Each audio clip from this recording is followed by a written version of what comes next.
ہمارے channel Urdu moral story میں خوش آمدید۔ ہمارے چینل سے روزانہ آپ کو سچی اسلامی کہانیاں سنائی جاتی ہیں۔ ان کہانیوں میں کوئی نہ کوئی ایسا سبق چھپا ہوتا ہے جو آپ کی زندگی سنوار سکتا ہے۔ آج کا واقعہ بھی ایسا ہی ہے۔ چلیے سنتے ہیں آج کی کہانی۔ مارچ 1998 کے اوائل میں اس سے آخری دفعہ بات ہوئی تھی۔ شام کو 7 بجے کے قریب فون آیا۔ ہمارے تعلقات اتنے ہی تھے کہ اس کے نام بتانے پر بھی میں نے اسے نہیں پہچانا۔ جب اس نے انوار اور کوئٹہ کا احوال دیا تو میں نے پہچان لیا، لیکن حیرت ضرور ہوئی۔ تعارف کرواتے اور انوار کا حوالہ دیتے ہوئے وہ کافی جھجکی تھی، شاید اس لیے کہ اس حوالے میں کچھ بھی قابل فخر نہیں تھا۔ جھجک کی ایک وجہ شاید میری طبیعت، میرا مزاج بھی ہو۔ وہ اچھی طرح جانتی تھی کہ میں اس جیسی عورت میں کوئی دلچسپی نہیں رکھتا۔ میں نے کوئٹہ میں رہتے ہوئے بھی اس سے کبھی تعلق نہیں رکھا، جہاں وہ میرے لیے کھلی کتاب تھی، جہاں اس سے رابطہ یا تعلق کوئی مسئلہ ہی نہیں تھا۔ اس کے رابطے سے پریشانی بھی ہوئی تھی، کیونکہ یہ شرمندگی کا باعث بھی ہو سکتا تھا۔ مجھے اس کے مردوں سے تعلقات کا علم تھا، لیکن انوار میرا بہت قریبی دوست تھا۔ اس کے حوالے سے آئے ہوئے کسی بھی شخص کا خیال رکھنا ضروری تھا۔ میں نہیں چاہتا تھا کہ میرے دوست کو شکایت کا موقع ملے، سو میں نے ٹھیک طریقے سے بات کی۔ وہ کسی کام سے اسلام آباد آئی تھی اور کسی دوست کے ساتھ ٹھہری ہوئی تھی۔ میں نے سوچا شاید اس کا یہاں کوئی کام ہو اور میں کچھ کر سکوں، سو پوچھ لیا کہ اگر میرے لائق کوئی کام ہو تو بتائیے، لیکن اس نے کچھ نہیں بتایا، بس یہی کہا کہ آپ کا نمبر میرے پاس تھا، سوچا کہ بات کر لوں۔ بات ختم ہو گئی، لیکن میں کافی دیر تک سوچتا رہا کہ آخر اس نے مجھے فون کیوں کیا۔ ایک جوان عورت اپنی سے زیادہ عمر کے مرد کو کیوں فون کرے گی؟ کہیں وہ مجھے بھی اپنے کردار کا تو نہیں سمجھتی؟ لیکن وہ تو مجھے جانتی تھی، پھر ایسی توقعات کیوں کر رکھتی؟ جتنا بھی سوچا منفی خیالات ہی ذہن میں آئے۔ شاید اس کا سابقہ کردار ذہن میں رچا بسا تھا، لیکن کبھی روشنی کی ایک لکیر سی ذہن میں رینگ آتی، مثبت خیال کی کرن، کہ کہیں اس کا کوئی کام ہی نہ ہو اور اس کے لیے مدد چاہتی ہو۔ لیکن اب کیا ہو سکتا تھا سوائے انتظار کے؟ خیر کام ہوا تو خود ہی فون کر لے گی، میں نے سوچا۔ ڈر کے مارے اس کا فون نمبر بھی نہیں لیا کہ کہیں غلط نہ سمجھ لے۔ پھر اس نے رابطہ کرنے کی کوشش نہیں کی، نہ ہی میں نے فون کیا۔ کچھ دنوں کے بعد میرے دوست کا فون آیا۔ اس نے سائرہ کا پوچھا۔ میں نے کہا میرا تو اس سے اور کوئی تعلق واسطہ نہیں تھا، اگر وہ کام کا کہتی تو میں کر دیتا۔ میں نے پوچھا تو بولا وہ بس اسلام آباد میں رہ رہی ہے، اگر اسلام آباد میں کوئی واقف ہو تو نمبر دے دیں، سائرہ نے مجھے کہا تھا۔ اس کے بعد کافی عرصہ اس بات کا ذکر نہیں ہوا۔ جولائی 1999 میں کوئٹہ آ گیا۔ انوار سے تقریباً روز ملاقات ہوتی تھی، لیکن سائرہ اس کے پاس کبھی نظر نہ آتی۔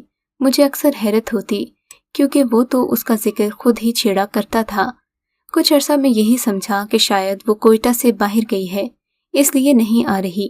آخر ایک دن اس کا ذکر چھڑ ہی گیا۔ میرے پوچھنے پر انوار نے بتایا کہ اسے خود اس کے متعلق علم نہیں۔ یہ سن کر مجھے حیرت ہوئی۔ میں نے پوچھا تم نے رابطے کی کوشش نہیں کی؟ بولا رابطہ کیسے کرتا، میرے پاس اس کا فون نمبر نہیں تھا، نہ ہی پتہ تھا۔ اس سے کئی دفعے مانگا لیکن دیتی ہی نہیں تھی، ٹال دیتی تھی۔ اب اس کے بغیر اسے کیسے تلاش کرتا، وہ خود ہی رابطہ کرتی تھی۔ اب اس نے خود ہی رابطہ توڑ لیا۔ اصل میں اس کا تعلق ایک معزز خاندان سے تھا۔ خاندان اور گھر کی عزت کو اس کا اتنا خیال اور خوف تھا کہ کسی کو فون نمبر یا گھر کا پتہ نہیں بتاتی تھی، نہ ہی خاندان کی تفصیلات بتاتی تھی۔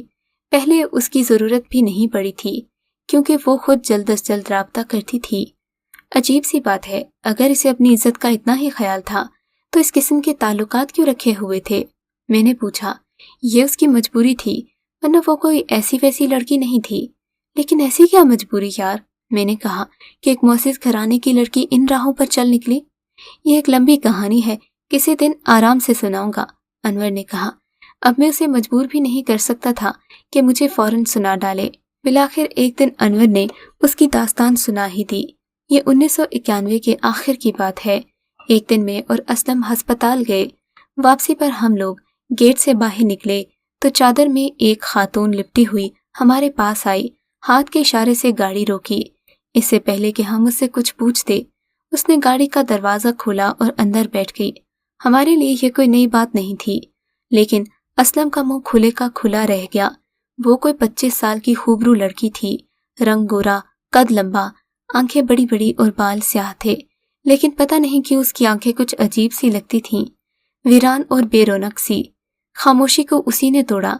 इस तरह गाड़ी रोकने के लिए मुआज़रत ख्वाह हूँ। अगर जहमत ना हो तो मुझे जिनाह रोड तक छोड़ दें। इतनी खूबसूरत लड़की का साथ जहमत क्या, रहमत था। जिनाह रोड तो नज़दीक ही था। वो हमें कहीं कभी कहती, हम खुशी से ले जाते। बहरहाल हमने उसे खुशामदीद कहा। उसे जहाँ भी जाना है हमने उसे छोड़ने का इरादा किया। उसने शुक्रिया अदा किया और आराम से बैठ गई, लेकिन उसने अपना तारुफ सिर्फ नाम की हद तक महदूद रखा। उसने बताया कि मेरा नाम सायरा है, लेकिन उसकी आवाज़ बड़ी ही खूबसूरत थी। बहरहाल जिनाह रोड पर उसने गाड़ी रुकवाई। उसके उतरने से पहले मैंने इन अल्फाज के साथ अपना कार्ड उसके हवाले किया कि अगर वो मुनासिब समझे या मेरे लायक कोई खिदमत हो तो राब्ता करे। उसने शुक्रिया अदा किया और खुदा हाफिज कहकर गाड़ी से उतर गई। रास्ते भर कोई खास बात नहीं हुई। हम दोनों इस डर से नहीं बोले कि कहीं कोई गलत तासुर न ले। फर्स्ट इम्प्रेशन अच्छा होना चाहिए। दूसरे ही दिन सुबह उसका फोन आ गया। दिल खुश हो गया, लेकिन सारा मामला भी वाज़िह था। एक जवान लड़की बूढ़े आदमी से राब्ता करे तो इसका मतलब क्या था? मतलब पैसे बटोरना हो सकता है या कोई काम निकलवाना। इस वसीले से किसी बड़े आदमी तक रसाई भी हो सकती है। यही सीढ़ियां हैं जो लड़कियां खुद या उनके इस्तेमाल करने वाले इस्तेमाल करते हैं। अब इसके किरदार के मुतालिक कोई शक नहीं रह गया। उसके फ़ोन ने सब कुछ वाज़िह कर दिया। वो जो झिझक या खौफ मेरे दिल में था वो निकल गया। लेकिन मैं सोचने लगा कि उसने हमारी गाड़ी ही क्यों रोकी। या तो वो हमें पहचानती थी या फिर पहले से ही हमारे पीछे थी, या जो लोग उसके पीछे थे इन्होंने हमारा टारगेट दिया था। इस तरह की बेशुमार कहानियां मुझे याद आ गईं, क्योंकि आजकल लोग लड़कियों के जरिए ही बड़े लोगों को फांसते थे और बाद में ब्लैकमेल करते थे। ऐसी औरतों से निपटना खैर मुझे भी आता था। मैंने उसका फ़ोन नंबर मांगा तो उसने ये कहकर मुआज़रत कर ली कि मैं आपसे खुद ही राब्ता करूंगी। काफ़ी देर गपशप करती रही। चौथे दिन फ़ोन आया।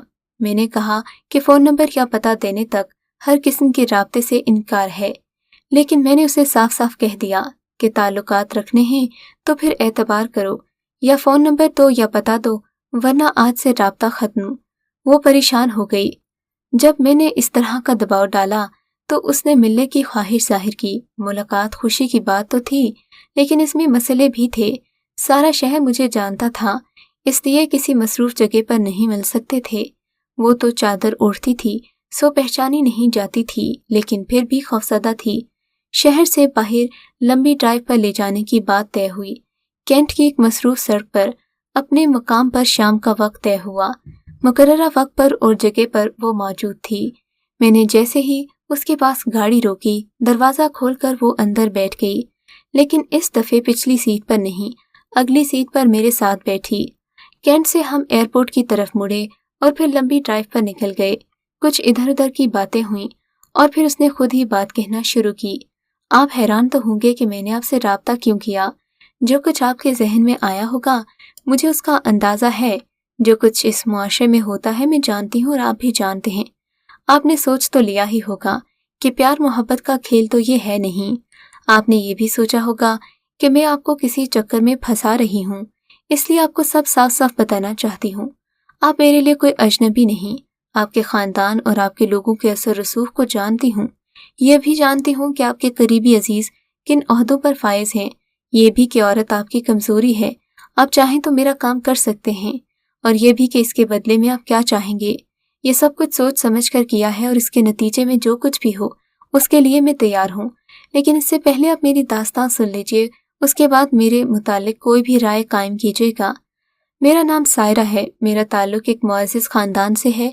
बीए तक तालीम हासिल की, लेकिन अब तालीम छोड़ चुकी हूँ।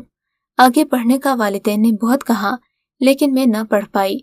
मेरी शादी एक ऐसे लड़के से हो गई। मैं गली के एक आवारा लड़के से मोहब्बत करने लगी। उसने मुझे जाने क्या क्या ख्वाब दिखाए। यही ख्वाब देखते देखते हम गुनाह की हदें भी फलांग गए। होश मुझे उस वक्त आया जब ये खबर मिली कि उस लड़के की मंगनी किसी और लड़की से हो गई। कई दोस्तों ने भी तस्दीक की, लेकिन मुझे यकीन न आया। मैं अभी तक ख्वाबों ही की दुनिया में थी। सोचा नहीं था कि रियाज मुझे धोखा देगा। रियाज से मिलने की कोशिश की, लेकिन रोज़ाना मिलने वाला रियाज मुझे पूरा हफ्ता न मिल सका। आखिर मैंने इस खबर के मुतालिक पूछा तो उसने कहा कि वालिदैन ने ज़बरदस्ती कर दी है, लेकिन तुम फिक्र न करो, मेरा दिल तुम्हारे साथ है, शादी तुम्हारे साथ ही करूँगा। उसने एक और ख्वाब दिखाया। ख्वाबों की दुनिया में रहने वाले शायद इस दुनिया से निकलना नहीं चाहते। उसने ख्वाब दिखाया और मैंने देख लिया। उसने कहा और मैंने मान लिया। अब सोचती हूँ तो अपनी सादगी और बेवकूफ़ी पर हंसी आती है। हमारी मुलाकातें होती रहीं, गुनाह का खेल भी चलता रहा। इस दुनिया से मैं उस वक्त निकली जब मैंने रियाज और उसकी मंगेतर की शादी का कार्ड देखा। बस अंधेरा सा छा गया, फिर क्या हुआ कुछ याद नहीं। होश आया तो अस्पताल में थी। आंख खुली तो जुबान बंद हो गई। लाख पूछा कि क्या हुआ, कुछ तो बताओ, लेकिन मैं क्या बताती। इन ख्वाबों की किरचियां मेरी आंखों में चुभ रही थीं। उन महलों का क्या बताती जो मैंने हवा में तामीर किए थे और आज उन्हीं के मलबे पर खड़ी थी। मेरे मर्ज का इलाज किसी के पास नहीं था। मेरी जुबान नहीं खुली, अंदर ही अंदर कुछ होता रहा। फिर आहिस्ता आहिस्ता तब्दीली आने लगी। आंख की वीरानी की जगह आग की सुर्खी ने ले ली, लहू में बर्फ की जगह भी खून ने ले ली। मैं सरापाए इंतकाम बन गई। तहैया कर लिया कि जिसने मुझे बर्बाद किया उसे बर्बाद करके छोड़ूंगी। उस वक्त से मैं उस शख्स के पीछे हूँ। उसको भी ये पता है, इसलिए मुझसे छुपता फिरता है, मेरे सामने आता ही नहीं। अब मुझसे जान छुड़ाने के लिए उसने दूसरी जगह पोस्टिंग करवा ली है। लेकिन कहीं भी चला जाए मैंने उसका पीछा नहीं छोड़ना। अब मैं उसे नौकरी से निकलवाना चाहती हूँ। तावीज़ गंडे वगैरह सब आजमा चुकी हूँ। अब मैंने ये तरीका इख्तियार किया है कि बड़े बड़े लोगों से राब्ते करती हूँ और उनके ज़रिए उसे नुकसान पहुँचाने की कोशिश करती हूँ। आपके मुतालिक जानती थी कि आप असर रसूख रखते हैं, दूसरे अजीज़ रिश्तेदार भी आला ओहदों पर हैं, इसीलिए आपसे राब्ता किया। देखें अब आप क्या करते हैं। मैंने उसे रियाज के मुतालिक सारी मालूमात और मुकम्मल तफसील हासिल करने का वादा किया। वो बहुत खुश हुई। मैंने उसे 2 दिन बाद राब्ता किया। मेरे पास अच्छी खासी मालूमात थीं। रियाज के मुतालिक जब मैंने उसे ये मालूमात दी तो वो बहुत खुश हुई। उसे अंदाज़ा हो गया कि मैं उसके काम में वाकई दिलचस्पी ले रहा हूँ। राब्ते बढ़कर ताल्लुकात की सूरत इख्तियार कर गए और बेतकल्लुफ़ी भी हो गई। अब वो बिला झिझक मेरे दफ्तर आने लगी। उसकी दास्तां सुनकर मुझे उससे हमदर्दी हो गई थी। मेरे ख्याल में वो कोई बुरी लड़की नहीं थी। रियाज ने उसे धोखा देकर खराब किया था, लेकिन अब वो इंतकाम की आग में पागल हो गई थी। नेकी बदी, अच्छाई बुराई, जफा वफा, एतमाद और दगा किस्म के अल्फाज उसके लिए बेमायने होकर रह गए। उसके नज़दीक इस आग को बुझाने का एक ही तरीका था और वो था रियाज की बर्बादी। मुझे खुद भी रियाज पर उसकी ज्यादती की वजह से गुस्सा था, लेकिन मैं डरता भी था कि कहीं सायरा ने जो कुछ कहा है गलत ना हो, मैं अनजाने में रियाज का नुकसान कर बैठूं। इसीलिए जो कुछ कर रहा था नीम दिली से कर रहा था। सायरा ने कुछ देर इंतजार किया। जब देखा कि रियाज का कुछ नुकसान नहीं हुआ तो मुझसे बदजन हो गई। किसी के अच्छे या बुरे होने का मयार उसके नज़दीक यही रह गया था कि वो उसकी खातिर रियाज का नुकसान कर सकता है या नहीं। गालिबन उसने यही समझा कि मैं उसकी मजबूरी से फ़ायदा उठा रहा हूँ, सो उसने सारे राब्ते ख़त्म कर दिए। अब काफ़ी अरसे से उसने कोई राब्ता नहीं किया। मेरे पास तो कुछ है नहीं कि उसका पता करूं। पता नहीं कहाँ है, किसी और को आजमा रही होगी शायद। मुझे तो डर है कहीं रियाज को मार ही ना दे। ऐसी लड़की से कुछ भी बैद नहीं। रियाज तो है ही इस काबिल, लेकिन सायरा के ऐसे अंजाम पर मुझे बहुत अफसोस होगा। अनवर से सायरा की दुख भरी दास्तां सुनकर बहुत अफसोस हुआ। इस्लामाबाद में उसके साथ अपने रवैये पर भी अफसोस हुआ। शायद इस्लामाबाद वो किसी सहारे ही की तलाश में गई थी। डूबता शख्स डूबने से पहले हाथ पांव तो मारता ही है। मुमकिन है कि कोई उसका हाथ थाम लेता तो वो डूबने से बच जाती। मुझे ऐसा लगा कि जैसे मैं किनारे से उसे हाथ पांव मारता देख रहा था, लेकिन कुछ कर नहीं पाया। खैर, न जाने वो अपनी लाश उठाए कहाँ फिर रही होगी। पता नहीं उसने खुदकुशी की होगी या उसी रोग से घुट घुट कर मर गई होगी। मुझे ये एहसास सारी जिंदगी रहेगा कि मैं एक डूबते को सहारा नहीं दे सका। हालांकि इसमें मेरा कोई कसूर नहीं। उसके किरदार की जो झलक मैंने देखी थी, उसे देखकर कोई भी शरीफ आदमी यही करता। फिर मुझे ये कब मालूम था कि वो डूब रही है। अगर जिंदा है तो पता नहीं किस हाल में होगी। अगर आपको आज का ये वाक़या पसंद आया है तो इस वीडियो को लाइक ज़रूर कीजिए और इस तरह के मज़ीद किस्से सुनने के लिए हमारे चैनल उर्दू मोरल स्टोरी को सब्सक्राइब ज़रूर कीजिए।